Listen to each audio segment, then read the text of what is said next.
ხდება ისეთი ქვეყნები, როგორც ყაზახეთი, საქართველო მოწოდება, მიწოდება რუსეთის ამ შეიარაღების, რომელიც სანქციების ქვეშ არის მოქცეული. როცა ომს ოპტიკურ სამიზნეში უყურებს, სხვასაც ბევრს ხედავ. უკრაინის ფრონტებზე კარგად ჩანს, რომ რუსების წინააღმდეგ დაწესებული სანქციები ყოველთვის არ მუშაობს. კერძოდ დასავლური იარაღის მიწოდების დაბლოკვის საქმეში. ჩვენი დასკვნები დოკუმენტებითაა გამყარებული. ვიკვლიეთ რუსი სნაიპერების შეჯიბრებებში მონაწილეობის ისტორია. ისინი პრაქტიკულად მთლიანად დასავლურ შაშხანებზე არიან გადასულები. რუსულს საერთოდ აღარ იყენებენ. მინიმუმ 13 მათგანი იყენებს ესპანურ ბერგარას. ფრონტზე კი, რაც ასევე დავადასტურეთ, ყველაზე აქტიურად იყენებენ ამერიკულ Desert X, ბრიტანულ Aquarius International-სა და ავსტრიულ Steyrs. ამ მოდელებით არიან შეიარაღებულნი როგორც მედესანტეები, ასევე დაცვის ფედერალური სამსახური, რომელსაც პუტინის უსაფრთხოება აბარია. სერგეი პანოვი გამომძიებელ ჟურნალისტთა საერთაშორისო ჯგუფის წევრია, რომელიც ბოლო დროს ერთ საკითხს იკვლევდა. რუსეთში დასავლური სნაიპერული იარაღის შეტანისა და გაყიდვის დეტალებს.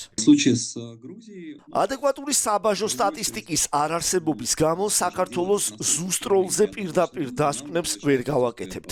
რაშიც დარწმუნებული ვართ და სტატისტიკით ვხედავთ, უკრაინაში დიდი ომის დაწყების შემდეგ ქართველი იმპორტიორები გაცილებით მეტ იარაღს იღებენ. პირველ რიგში თურქეთიდან, ასევე შეერთებული შტატებიდან და ევროკავშირის ქვეყნებიდან.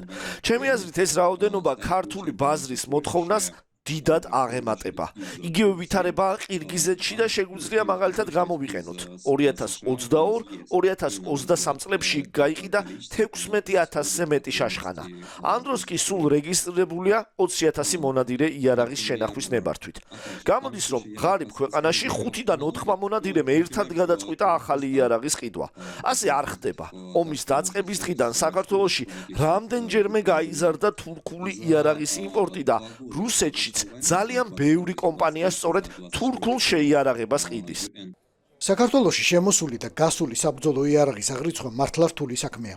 მთავარი მიზეზია რეგისტრაციის წესები, ზოგადი და ხანდახან ძალიან ბუნდოვანი. შაშხანები და სხვა ნებისმიერ ხრახნული იარაღი მოიაზრება როგორც სანადირო იარაღი. ჩვენი კანონმდებლობა მხოლოდ აი ამ დეფინიციას ცნობს და შესაბამისად ყველა ის იარაღი, რომელიც ჩვენ ყველას გვაქვს და გაფორმებულია როგორც სანადირო ტიპის იარაღი. ნებისმიერი შაშხანა, კარაბინის, რა ვიცი, ხრახნული იარაღი, რომელიც არის მაგალითად განკუთვნილი თავდაპირველად სანადიროდ, შეგვიძლია პატარა манипуляციით გავხადოთ მაგალითად რაღაცა სნაიპერისთვის მისაღებ იარაღი, კონდახ შეუცვალოთ რაღაც დიდი ოპტიკა დავაყენოთ ზედა და ასე შემდეგ.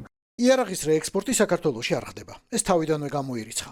მაშა სადამე თუ აქედან სადმე რამე გადის, ესე იგი ჯერ უნდა განბაჟდეს, გაიყიდოს და გაუდგეს ახალ გზას. ინსაიდერის გამომძიებლებმა შეადგინეს ცხრილები რუსეთის ყველა მეზობელი ქვეყნისთვის, რომელშიც მრავალი მონაცემთა ბაზა გამოიყენეს. მათ შორის გაერო სტატისტიკაც. ცოდნე ხალხის ნაწილი ამბობს, რომ ეს არ გავს საბოლოო რიცხვებს, რა კი საქართველოში მათი აზრით გაცილებით მეტი თოფი, შაშხანა და კარაბინი უნდა შემოდიოდეს. ჩავთვალოთ, რომ ეს მინიმალური სტატისტიკაა, რასაც წყალი არ გაუვა.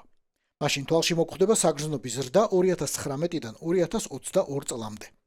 2023 წელს კი უეცარი კლება. გამოძიების ავტორთა აზრით მიზეზი დასავლური სანქციებია. მართლაც 2023-ში საქართველოში შემოვიდა სულ 1785 ერთეული იარაღი ამერიკიდან, როცა 2022-ში ეს რიცხვი 4140 იყო. ოდნავ დაიკლო იმპორტმა თურქეთიდან დაახლოებით 5%-ით. სამაგიეროდ უეცრად გაჩნდა იარაღი ესტონეთიდან, უნგრეთიდან და პორტუგალიიდან, რაც იქამდე არასდროს ყოფილა. გაორმაგდა შემოტანა ავსტრიიდან. 3.5-ჯერ მოიმატა იმპორტმა იტალიიდან, 5.5-ჯერ გერმანიიდან, მესამეთით ჩეხეთიდან და ასე შემდეგ.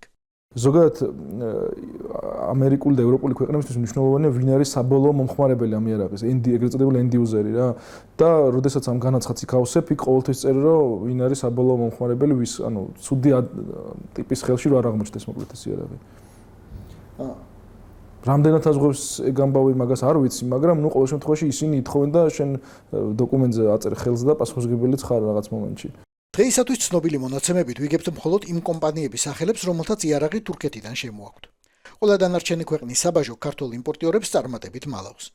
არადა რაოდენობრივად იტალიიდან, ესპანეთიდან, ავსტრიიდან, ფინეთიდან, გერმანიიდან, ჩეხეთიდან და სხვა ქვეყნებიდან შემოტანილი იარაღი საერთო მოცულობის დაახლოებით ნახევარს შეადგენს.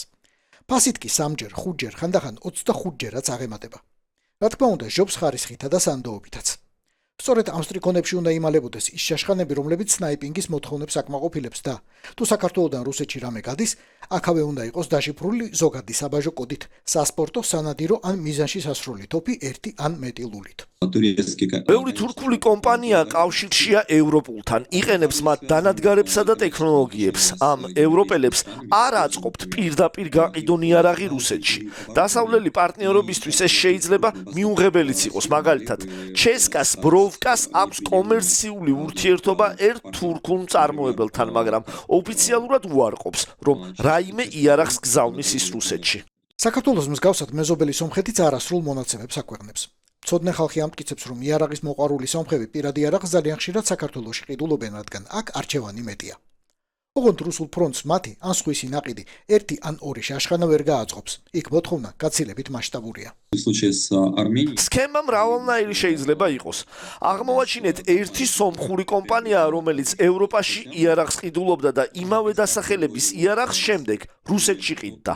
საფირმო შესაფუთი წებოვანი ლენტის დახმარებით გავყევით მთელ ამ ჯაჭვს. იტალიური თოფები, რომელიც მოსკოვის მაღაზიაში აღმოვაჩინეთ, თავდაპირველად იტალიიდან ჯერ ყაზახეთში იყო გაყიდული. რამდენიმე თვეში კი იქიდან მოსკოვში მოხვდა. ასე აკეთებს ზოგიერთი ამერიკელი მწარმოებელიც კი. სომხეთიდან იარაღის გატანა შინაგან საქმეთა სამინისტროს ნებართვა სჭირდება. სხვა ქვეყნის მოქალაქე, მათ შორის რუსეთიდან შეიძლება იყიდოს იარაღი სომხეთში, მაგრამ ამისთვის სჭირდება თავისი საელჩოს სპეციალური დოკუმენტი. ყიდვის მერე იარაღმა 5 დღეში უნდა დატოვოს ქვეყანა. კანონი არ ზღუდავს იარაღის რაოდენობას, რომლის გატანაც შეიძლება, მაგრამ არ მგონია, რომ ფიზიკურ პირს ერთდროულად 10 ან 15 ერთეულის გატანის ნებართვა მისცენ. პრობლემაა, რომ სომხეთიდან გატანილი იარაღის სტატისტიკა არ აქვს არც ერთ სახელმწიფო უწყებას. ინფორმაცია ალბათ მხოლოდ საიდუმლოდ ინახება. მსგავსი წესები მოქმედებს ფიზიკური პირებისთვის საქართველოშიც. კლასიკური ჟურნალისტური გამოძიებისთვის ცალკე წერილები უნდა მიგვეწერა ყველა უწყებისთვის და შემდეგ, როგორც პრაქტიკა აჩვენებს, კვირეებისა და თვეების განმავლობაში უშედეგოდ დავლოდებოდით პასუხებს. უფრო მარტივი გზით წავედით. ცხელი ხაზები.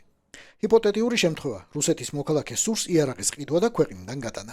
არარეზიდენტს ხრანჩნა გადამხდელის კოდი ენიჭება ამ კუთხით. ოღონდ იარაღის გატანაზე შინაგან საქმეთა სამინისტროდან შესაბამისი ნებართვაც იქნება საჭირო, რომ გატანა იქნეს შესაძლებელი. თქვათ მე რო ვიყიდო საქართველოს მოქალაქე და გაუგზავნო, რა ვიცი, როგორ შეიძლება რომ არა, გაგზავნო არ ხდება, გატანა კი შეგიძლია. მივყიდო, არ ვიცი. დაიღოთ, მაგრამ დიახ, მაგრამ გატანის ნებართვა გაიცემა ამასთან დაკავშირებით. და ეს ნებართვა რა საფუძველზე გაიცემა? გამოსთან უნდა ჩააბაროთ, თქვენ როგორც საქართველოს მოქალაქე, როცა ჩააბარეთ გამოცდას, დაირეგისტრირებთ იარაღს, მე აიღებთ უკვე გადატანის ნებართვას. ეს სახელმწიფოს პასუხია. ახლა შეგვიძლია უშუალოდ ბიზნესს ვკითხოთ. უცხო ქვეყნის მოქალაქეს სამინისტროსგან, საკონსულოსგან უნდა ქონდეს დასტური და მოიტანოს დოკუმენტები და მაგის მიხედვით შეიძლება გაიცეს ყუა, თორემ მე ყუას გამოვწერ, მაგრამ არ გაუთქვამებს სომხურების სააგენტო არც ერთ შემთხვევაში. თურქეთიდან შემომტანთან შორის ყველაზე მსხვილი პარტიები ბოლო წლებში ინდმეწარმე ღვთისო ოდიშვილს აქვს იმპორტირებული. საგამოძიებო სტატიის გაგონებაზე იძაბება. ჟურნალისტებთან ურთიერთობა და მაღაზიის გადაღება არ უნდა.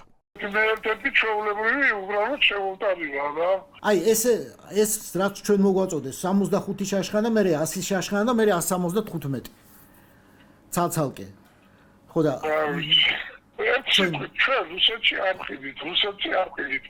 რუსეთში არა, რუსეთის მოქალაქეზე შემომტანები არიან ჩემსიჩით რა და მე კიდე არ ვაწყობს ეხლა რომ ეგეთ რაღაცებში გავეხვიო და ეგეთ რაღაცებში იმას ვქნა რა მივიღო მონაწილეობა პატიცებული.